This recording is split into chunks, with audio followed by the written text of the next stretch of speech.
Hey, this is Andrew Freeman from Last in Line and Electric Temple, and we're talking about rock right now.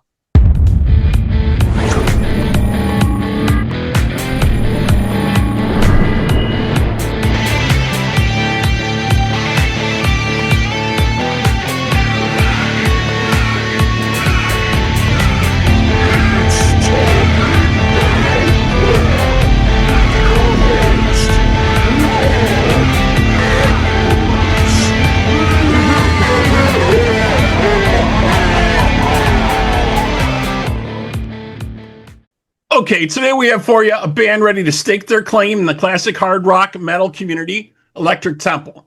Here to talk with us about the band's latest release, Am I Damned, from their debut album, High Voltage Salvation, let's welcome Andrew Freeman. Andrew. How's it going? How are you? Good, man. Good to have you here with us, definitely. So the new tracks, man, sound fantastic, and your emotional charged vocals really stand out on these, man. I'm very emotional. Yes, I'm a very emotional human being. So yeah, I'm really glad you liked it. Thank you. Yeah, we put a little work into it, so it's a pretty cool project. Yeah, definitely. You've got a great lineup here, folks, with you. You got Mike Duda here on bass. You got Matt Starr on drums, and you got guitarist Tony Childs working here with you with this. Also, tell us a little bit about putting this project together here. Well, these are Tony's. This was Tony's project, and he kind of reached out to everybody. I think he grew up with Mike Duda in Connecticut, and also I don't know how long he's known Matt Starr for, but they're all like Connecticut guys, East Coast, Northeast guys. So, and then he reached out to me and said he had these songs to record. So it just kind of started as a recording project, and then it turned into this other thing where, we finished the record up, and Tony's a very driven guy. And a lot of these projects kind of fall by the wayside. You'll do the record, you might do a video, and that's all you hear from it. So this seems to have some legs. It's got some really good press, and I think when the press and the good reviews started coming in, we started to go, oh, maybe we have something here. So yeah, definitely do. On, so the current single, and I think you guys just did a video for it, Am I Damned, is kind of a little reminiscent to me, like maybe early Maiden, a little bit hints in there from what I'm getting from that song. Can you tell us a little bit about putting that song together? Yeah, I mean that tune, it kind of had for me, it kind of had like a weird alternative vibe at the top. It kind of sets this scene, kind of a desert post-apocalyptic sort of weirdness, like a Mad Max sort of a vibe. So yeah, I think how we approached it just it's all based in metal. It's all based in old school, hard rock. So the comparisons to like Iron Maiden or Deep Purple or Black Sabbath, they're definitely there. So it's going to be hard to get away from that. So I don't know. When I heard it, I had this vibe. I kind of approached it with a little more of alternative vibe to it, alternative rock vibe to it, as opposed to the early metal stuff. But that all comes from. It seems like 60s and 70s inspired stuff anyway. So who knows? Maybe it's more of an acid rock vibe, if you want to use that term for back in the day, Oh, yeah, definitely. Yeah, so let's talk a little bit about your history. You've been tapped for tons of bands and projects over the years. You joined Offspring as a guitarist, touring with them, a backup guitarist and vocalist for their 2008 tour. And in 2010, you joined Hurricane as a lead vocalist and performed some shows with them, which was great, And then in 2013, you were also doing Raiding the Rock Vault in Vegas, where you were performing 6 shows a week for that. Yeah. I mean, I've been. I don't want to sound like one of those guys, but I've definitely been blessed with my career. It's obviously you always want it to be bigger and better, but I've played with some pretty cool people and some pretty big name people, and I just keep getting calls. So as long as the calls keep coming, I'll keep doing them. So we, just even the session stuff that I've done. Like I'm working on a session right now with Simon Phillips, and the things are kind of stacked. Like I get done with you today, and Rowan Robertson's coming over. We're working on I don't know if you know Rowan. Rowan's was a guitar player in Dio. Did Ronnie's third record, Lock Up the Wolves, third or fourth record, Lock Up the Wolves. And so we're working on a track today, and then after that, I got to work on a track for Simon Phillips, and so it's just I keep getting these. I can't get rid of these people. You know what I mean? Well, it's good. It's good to be busy, man. It's Yeah, definitely for always sure, good for to be sure. busy, man. So, Yeah, a couple other things I just want to touch on quick that you've also been involved with. You filled in for Firehouse vocalist CJ Snare for a little bit I when he did. was recovering, Mhm. and you also spent some time with Great White, replacing Mitch Mallory for them for a while as well. Right. Yes. Yeah, I did both of those. Um, yeah, the Firehouse guys were friends of mine, and they called me when they were having an issue, CJ had gotten fell ill before he passed, and he went through a really tough battle for a few years, and they weren't really talking about it. They kind of keep it private for him. So there was a few times. I think that was 2022, maybe. I'm not positive, 21 or 22. Did that, and then did it again in I think 23. And then the Great White thing was, Mitch Malloy. And the band, it just wasn't working out with those guys, from what I was told, and kind of came in to fill some dates for them for the summer, and um, they had. We did a lot of dates over 5 months, and then they just decided to go in a different direction. I had some commitments with Last in Line, and it just wasn't it wasn't something they were interested in waiting around for anybody. So they moved on. So Right. I know it's always a timing thing, definitely, because you folks are definitely involved in different bands, different projects, yeah, and that's kind of how you have to do it nowadays, right? you have to be. Yeah, Whatever's currently hitting or whatever currently is going on, maybe you switch gears to that project. So I know a lot of folks ask me about Last in Line for sure. yep. They've been following that. We've had Vinny on the show here a couple times. Great tracks and great stuff. You guys are Thank working you. on with that. So kind of, you told us maybe a little bit, but what's happening in the Last in Line camp? Are you guys I, getting stuff together? I don't have any information. Honestly, I wish I could tell you more. We don't. We started working on a record last year, um, so I didn't. That's kind of where we're at. It's a side project, and we don't. Not a lot of information there right now. So just working on a record. So I understand.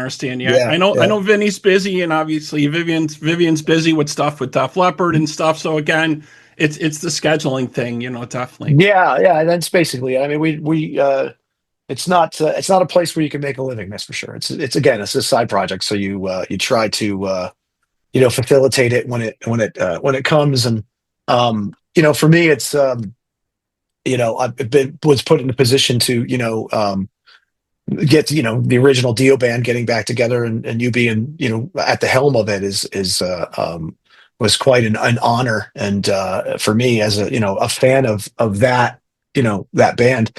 So I just kind of feel like I have an obligation to facilitate it for as long as it goes. So if I can do that, and try to do gigs around it, and make it make sense when it makes sense. That's we'll continue on. So, but honestly, it's all about what Vivian wants to do. If he wants to continue on, if he's got the time to continue on, he's a race car driver now too. So he's between his All right. between his day job and his race car driving, there's really not a lot of time to do anything. So Yeah, I know he's doing a lot of stuff, and Vinny's doing the yep. Sabbath nights shows, stuff like that. So yeah, I know that's all definitely very busy. So you Mhm. touched on it a little bit earlier. Things are starting to rev up here for Electric Temple. Do you guys Yes, got sir. any shows coming up, or any dates that maybe you're looking at, or is that still kind of in the pipeline? In the pipeline, maybe. I mean, we're just kind of getting getting the name out there, and touring is hard and expensive, and it's a matter of demand, and if we can get a little demand created and people are into it, then maybe we can get some shows going as well. I mean, we'd love to do shows. Everybody, is a working musician, but we have. Mike has had a very busy schedule with W.A.S.P, and for the past couple of years. So, and Matt works all the time, but I don't. I don't know. I foresee us doing something eventually. It would probably maybe we'd be in the spring if we do. We have another single coming out, and I think before the end of the year, uh, called Death Wish, and there'll be another video for that. So, I mean, we're just kind of creating, you know. creating this brand. You know what I mean? Trying to get a record done. I think we were talking about recently about doing another record. Yeah. So, but it'd be cool to get on something, do a couple of shows if we could. That'd be awesome. Yeah, I know it's kind of like a slow roll nowadays when you release It something. is. So you always got to put out like a couple singles or one single in a video, see if you get some traction on that. Yeah. You know, maybe drop the next single and kind of just build it. You got to kind of build it up. Sure. You know? Sometimes these folks just come out and they drop all the tracks and yeah, that's definitely not the way to do it. You got to definitely see if there's some traction on it first, and you're getting that. Definitely, you're starting to get that. Yeah, that's the thing. There has to be the way the internet works and the way the world works now. It seems like you release something and it lasts about a day or two, and then you have to keep pushing it. So that's the idea of us doing singles and the videos. We want to keep the name out there and keep the project rolling. So it's a fun project and I think we will do more, and I feel like it's just a matter of getting the word out and letting people know that it's out there, and if can build a fan base with it, So because we're not, the three of us are not like, four of us, we're not, we're not the biggest names in the music business, so still kind of starting from scratch, So yeah, but you guys are definitely playing with some heavy hitters. You got some great connections. I'm sure this could easily jump on any of the tours that are starting to go out there now. Journey just announced their tour dates for their final final shows that they're going to be doing. Final Frontier, and we know there's always a message tour dates that come out for winter, and things like that. So you never know what the matchup could be for that. Maybe even jumping on the W.A.S.P thing. I know the W.A.S.P tours were doing great last year, from what I saw. So. Right. Yeah, I mean, I'm open to all that. I'm open to all that. Right. Well, I'll get you the number. Maybe you can make the phone calls for us. That'd be good. Get Blackie on the show here. Let's call Mike Brandvolt. Let's call Mike Brandvolt and say, hey, what's Blackie doing next year, man? Electric Temple's looking for some stuff here to see what's going on. Yeah. Well, it's funny. The W.A.S.P band. I did a record. It just hasn't been released yet. With Achilles, their drummer. And it's a great record. It's him, myself, and Mike Orlando from Adrenaline Mob, and and Rev Jones, who used to play with Michael Schenker years ago. So it's a great record. It's just again, it's like it's just one of those things. That we have all these guys. So I played with half the band, and I've known their guitar player Doug Blair. I've known him for 20 years. And these are all Northeast guys. Except for Achilles. Achilles from Brazil, but that's the thing. We have a lot of records, a lot of recordings that we've done, and it's just a matter of getting the word out, and people associate. If you can get a percentage of that crowd that you're playing to come over to your other thing, it's a good thing. So it's a bit of work to do that. So hopefully it'll work out. So. Yeah, definitely. But you've been singing with tons of folks, and I just saw you had some shows with Lynch Mob. I think a couple weeks ago with the amazing George Lynch on guitar. You still doing that? At first, he was kind of building this is going to be the final show, and then he said, "Oh no, wait, it's not going to be." That guy will never stop, man. I've been working with him on and off since 2004, and so 21 years I've been on and off with George, and I just saw that I was looking at the Rock Press, one day I was backstage somewhere just sitting looking at my phone, because we don't do drugs anymore. We just look at our phones now. So we're looking at my phone, and I see, he's doing a gig, and they, it was Brian Tishy, who I love playing with, and Jaron Galino, both great guys. So I was like, oh, that sounds like a fun band. So I just texted him. I said, hey, they didn't have a singer for these two shows they were doing in July. And he just was like, he was calling it George Lynch and the Mob, and he just wanted to do little things here and there. He didn't want to do a bunch of stuff. Well, texted him. He said, yeah, that'd be great. So I ended up doing those shows. It was just one text message. I'm back in the fold. Those two shows have turned into about 16 shows. So, so we were just out last weekend, and the weekend before we're going out again in 2 weeks. We play the Whiskey in Hollywood, and then a couple other shows, and then we got a little stuff in February, and so it's not like again, it's not like you're breaking the bank or whatever.